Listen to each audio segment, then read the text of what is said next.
예루살렘의 고대 거리에서 빛은 평화롭게 수러져 가고 있었지만 그 평화는 곧 깨질 것이었다.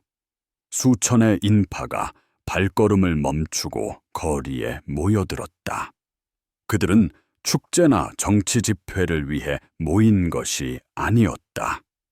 그들의 얼굴에는 경이로움과 불안감이 뒤섞인 표정이 역력했다. 지금 이 순간 무언가 심상치 않은 일이 벌어지고 있었다. 주류 언론은 침묵했지만 그 침묵 속에서 세상의 이면을 꿰뚫어 보는 자들은 전율하고 있었다. 올리브 산 위로 해가 지고 황금빛 노을이 통곡의 벽에 길고 깊은 그림자를 드리울 때였다. 갑자기 공기를 찢는 듯한 깊고 떨리는 양각 나팔 소리, 쇼파르 소리가 울려 퍼졌다. 한 번, 또 한 번. 아브라함이 들었던 그 고대의 부름, 여리고 성벽을 무너뜨렸던 그 소리, 그리고 왕의 귀환을 알릴 그 나팔 소리가 메아리 쳤다. 거리에 있던 수천의 사람들은 그 소리에 반응했다. 걷던 이들은 멈춰 섰고 일부는 무릎을 꿇고 통곡했으며 또 다른 이들은 하늘을 향해 두 손을 들어 올렸다. 그들은 무엇을 알고 있었기에 세상이 알지 못하는 방식으로 반응하는 것일까? 이 모든 것은 우연이 아니었다. 성경 달력을 이해하고 예언적 시기를 깨닫는 자들에게는 이 순간이 단순한 사건이 아니었다. 히브리 성경이 수천 년 동안 말해왔던 예언의 시간이 지금 이 순간 예루살렘에서 실현되고 있었던 것이다. 쇼파르는 단순한 악기가 아니었다. 그것은 목소리였고 경고였으며 잠에서 깨우는 부름이었다. 성경 전체를 통틀어 이처럼 강렬한 쇼파르 소리가 울릴 때마다 영적 영역에서 거대한 변화가 일어났다. 하지만 아무도 말하지 않는 것이 있었다. 왜 수천의 사람들이 마치 삶이 걸린 것처럼 이 소리에 반응하는 것일까? 현대의 단절된 세상이 잊어버린 어떤 것을 그들은 감지하고 있는 것일까? 그리고 가장 중요하게 이것이 다음에 올 일들에 대해 무엇을 의미하는가? 이 모든 것은 표면적인 것을 넘어선 깊은 의미를 가지고 있었다. 레위기 23장 4절은 이렇게 말한다. 이스라엘 자손에게 말하여 이르라. 일곱째 달, 곧 그 달 초하루는 너희에게 쉬는 날이 될지니 나팔을 불어 기념할 날이요 성회라. 일곱째 달, 나팔 소리. 익숙하게 들리지 않는가? 우리는 지금 예언적으로 가장 충만한 시기에 서 있다. 하늘과 땅이 가까워지는 때, 하나님이 전례 없는 방식으로 역사하셨던 그 시기, 쇼파르가 단순한 소리가 아닌 선포가 되는 때였다. 하지만 이야기는 더 깊어진다.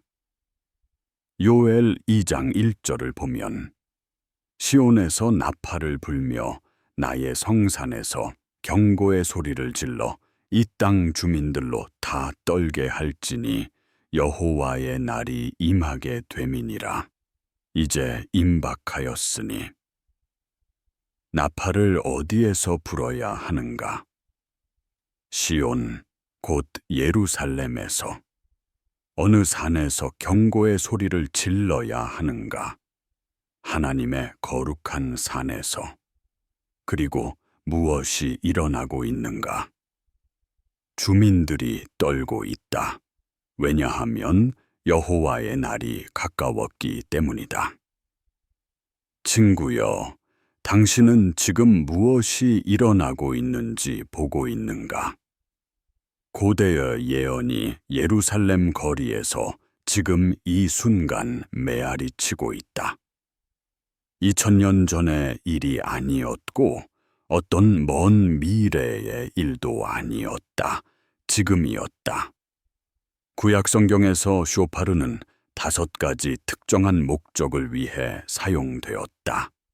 하나님의 임재를 알리는 것, 사람들을 모으는 것, 위험할 때 경고의 소리를 내는 것, 자유와 희년을 선포하는 것, 그리고 왕의 오심을 알리는 것. 이 모든 목적이 지금 이 순간 하나로 수렴되고 있었다. 신약 성경 또한 이를 확인한다. 마태복음 24장 31절에서 예수님은 친히 말씀하셨다. 그가 큰 나팔 소리와 함께 천사들을 보내리니 그들이 그의 택하신 자들을 하늘 이 끝에서 저 끝까지 사방에서 모으리라. 큰 나팔 소리, 택함 받은 자들을 모으는 것. 이것이 지금 예루살렘에서 벌어지는 일과 닮지 않았는가? 고대 이스라엘에서 쇼파르 소리가 울리면 반응하는 것은 선택사항이 아니었다. 그 양각 나팔 소리가 공기를 가를 때 가장 어린 아이부터 가장 나이 많은 어른까지 모든 사람이 중요한 일이 일어나고 있음을 알았다. 일은 멈추고 대화는 중단되었으며 마음은 하나님을 향했다. 그리고 지금 예루살렘에서 수천의 사람들이 정확히 그 경험을 하고 있었다. 그러나 당신이 이해해야 할 것이 있다. 이것은 단지 예루살렘에 관한 이야기가 아니었다. 이것은 단지 유대인에 관한 이야기가 아니었다. 이것은 우리 모두에 관한 이야기였다. 왜냐하면 하나님이 예루살렘에서 움직이실 때 온 세상이 그 파급 효과를 느끼기 때문이다. 고대에는 쇼파르가 희년, 즉 노예가 해방되고 빚이 탕감되며 회복이 일어나는 해를 알렸다. 지금 예루살렘의 사람들은 쇼파르 소리가 울릴 때 영적 돌파, 묶임이 끊어지고 영적 자유가 밀려오는 느낌을 보고하고 있었다. 연결고리가 보이는가? 그리고 쇼파르는 시내산에서 하나님께서 십계명을 주셨을 때 울려 퍼졌고 백성은 전능하신 이의 임재 앞에서 떨었다. 지금 수천의 사람들은 두려움이 아닌 거룩한 경외감에 떨고 있었다. 예수님이 걷고 죽으시고 다시 살아나신 그 도시에서 같은 소리가 메아리치고 있었기 때문이었다. 이 순간의 무게가 느껴지는가?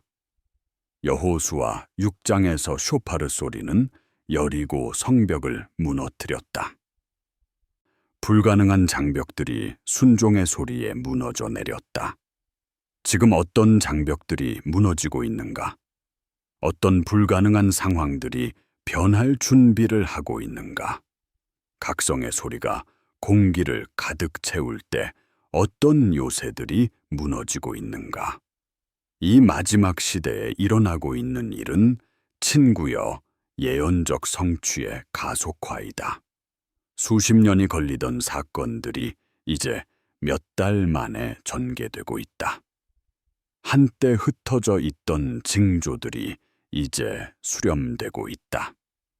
그리고 지금 예루살렘의 쇼파르 소리는 고립된 사건이 아니었다. 그것은 하나의 패턴의 일부였다. 지난 몇 년 동안 우리는 전례 없는 수의 사람들이 예루살렘으로 돌아오는 것을 보았다.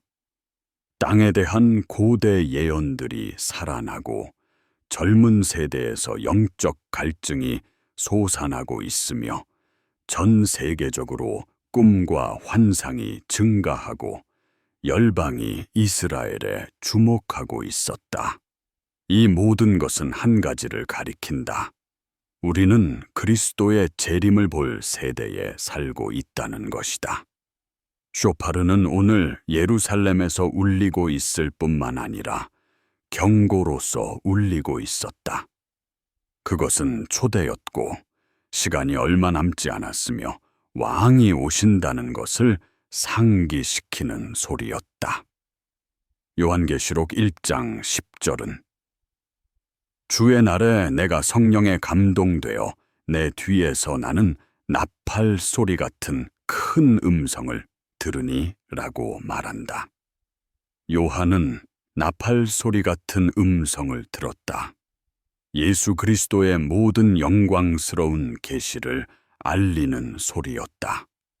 만약 그리고 당신이 이것을 정말로 고려하기를 바란다. 만약 지금 예루살렘에서 울리는 쇼파르 소리가 깨어나라, 주목하라, 마지막 장이 쓰여지고 있다 라고 말하는 하늘의 방식이라면 어떨까? 예루살렘 현장의 증인들은 놀라운 것을 묘사하고 있었다. 쇼파르가 울릴 때면 시간이 멈추는 것 같다고 말한다. 완전히 다른 배경을 가진 사람들, 유대인, 기독교인, 심지어 관광객으로 온 사람들까지 모두 같은 거룩한 긴박감을 가지고 반응하고 있었다. 어떤 사람은 영원히 시간 속으로 부서져 들어오는 것을 듣는 것 같았다고 묘사했다. 다른 사람은 소리가 내 영혼을 집으로 부르는 것 같았다고 말했다. 이것은 평범한 것이 아니었다. 이것은 비범하고 초자연적이며 예언적이었다. 이제 질문은 이것이 당신의 삶에 무엇을 의미하는가 하는 것이다. 당신은 예루살렘에 있지 않고 물리적인 귀로 쇼파르 소리를 듣지 못했다. 그러나 나는 당신이 어디에 있든 영적으로 이 소리가 지금 당신에게 도달하고 있다고 믿는다. 쇼파르는 당신을 깨우고 있다. 그것은 당신의 삶을 성찰하고 나는 준비되었는가? 왕이 오신다고 믿는 사람처럼 살고 있는가? 영원을 위해 중요한 선택을 하고 있는가? 라고 묻도록 부르고 있다. 왜냐하면 우리가 피할 수 없는 진실은 예루살렘에서 쇼파르 소리를 연주하게 하신 그 하나님이 당신의 이름을 아시고 지금 당신이 앉아 있는 곳을 보시며 당신이 직면한 싸움을 아시고 당신이 품고 있는 꿈을 이해하신다는 것이다. 그리고 그분은 정죄나 심판이 아니라 긴급한 초대로 당신에게 말씀하고 계신다. 더 가까이 오라. 시간이 얼마 남지 않았다. 추수할 것은 많고 일꾼은 적다.